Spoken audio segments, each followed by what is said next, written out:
biasanya melakukan komunikasi itu kan Pak Dasko gitu. Jadi ya saya kira itu satu sinyal. Kita lihat sama-sama ngeyelnya Bung Kodari ya.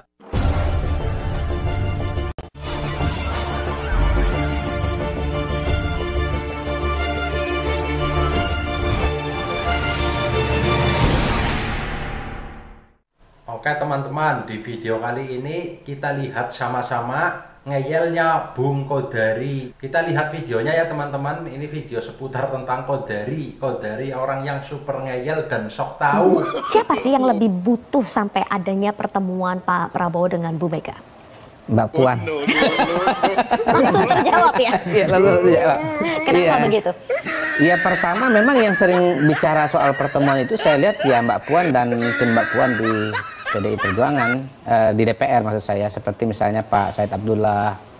Dan yang kedua memang yang kelihatannya membutuhkan semacam asuransi politik itu ya Mbak Puan ya, karena ada wacana misalnya atau ada kemungkinan bahwa kalau pemerintahan tidak berada, PDI Perjuangan tidak berada dalam pemerintahan, maka ada kemungkinan Undang-Undang MD3 misalnya ya, yang mengatur mengenai ketua atau pimpinan dari DPR bisa terjadi perubahan begitu.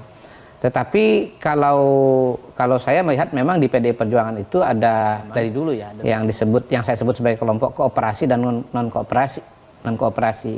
Nah, kelompok non kooperasi itu adalah mereka-mereka yang tidak merasa harus masuk dalam pemerintahan, dan kemudian juga kalau kita lihat kebijakan Bu Mega kemarin ada perubahan dalam susunan pimpinan DPP itu kan yang masuk kan kelompok-kelompok yang notabene kritis ya kepada Pak Jokowi, dan saya kira itu sejalan dengan yang disampaikan oleh ya sekarang posisinya itu seperti di PDI Perjuangan tergantung kepada Bu Mega dan tergantung kepada Kongres, sehingga antara Mbak Puan dengan Bu Mega saya kira ini ada satu pesan-pesan yang kode-kode yang ada berbeda lah, bahwa sudah ada pembicaraan mengenai menu makanan. Itu kan suatu kemajuan yang luar biasa, walaupun Pak Dasko juga mengatakan bahwa soal tempat dan soal waktu itu belum ditentukan. Makanya saya bilang per hari ini, kalau kemarin saya masih mengatakan pertemuan itu kemungkinan tidak terjadi, di atas 50% tidak terjadi, tapi pada hari ini saya bilang 50-50, karena menunya sudah ada, waktu dan tempatnya ya walaupun sebetulnya biasanya tempat dan waktu dulu yang ada ya baru menu ya. Gitu. Tapi intinya sih sinyal-sinyal dari Partai Gerindra sekarang itu lebih maju, terutama kalau saya melihat Pak Dasko, karena yang biasanya melakukan komunikasi itu kan Pak Dasko gitu. Jadi ya saya kira itu satu sinyal. Tapi secara keseluruhan sebetulnya bola PDI Perjuangan dari Bu Mega, bukan di Pak Prabowo, karena Pak Prabowo sendiri hemat saya pada hari ini ya dengan komposisi partai politik yang bergabung dalam pemerintah, dalam koalisi Indonesia Maju, harusnya sudah lebih daripada itu. Saya kira terlampau formalis kita bicara tentang pertemuan Prabowo dan Megawati sebelum atau sesudah ya.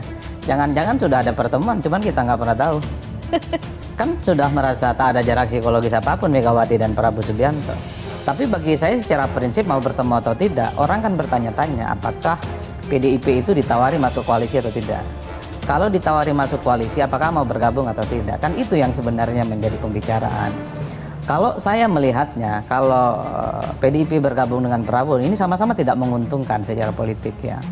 Tidak untung dari segi Prabowo, karena apapun pemerintahan itu perlu pemerintah dalam banyak hal pasti akan mengeluarkan kebijakan-kebijakan politik yang dalam banyak hal itu menimbulkan resistensi dan sesuatu yang tidak berkehendak dengan rakyat. Butuh di situ partai seperti PDIP yang menjadi oposisi, memberikan sikap kritis tentu saja. Dari segi PDIP tidak terlampau menguntungkan, tentu akan kehilangan ceruk pemilih yang pastinya tidak suka dengan Prabowo, tidak suka dengan Gibran, karena segmen pemilih itulah yang saya kira harus dirawat. Oleh karena itu, paling mungkin ya, kalau PDIP menjadi bagian dari koalisinya Prabowo, tidak harus menjadi bagian dari menteri misalnya, siapa saja koalisinya mungkin akan disepakati tentang alat-alat kelengkapan dewan di DPR, sama-sama seksi posisinya. Tentu untuk menjaga ceruk pemilih PDIP juga bertambah, terutama kelompok-kelompok yang kritis, tidak suka dengan pemerintah, dan pada saat yang bersamaan ini untuk menghindari bahwa per hari ini yang dilihat oleh publik, PDIP adalah partai politik yang sepertinya punya keinginan dan DNA politiknya itu ingin menjadi oposisi, Sylvia. Makanya saya selalu mengatakan, untuk apa Prabowo dan Bu Megawati itu bertemu? Tensi politik kita sudah selesai kok. Nggak ada yang panas-panas, tak ada yang galak-galak, tak ada yang agresif-agresif. Satu-satunya kedua tokoh ini bertemu adalah soal kemungkinan apakah berkoalisi atau tidak. Kan di situ konteksnya.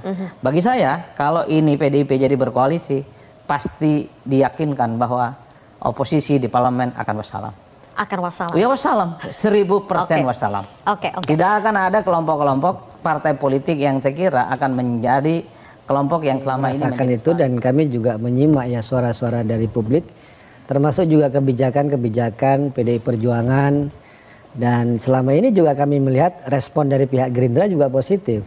Misalnya ketika putusan MK kami harus mengawal, kemudian menolak RUU Pilkada, di Gerindra sendiri kan ada perubahan sikap, ya kan?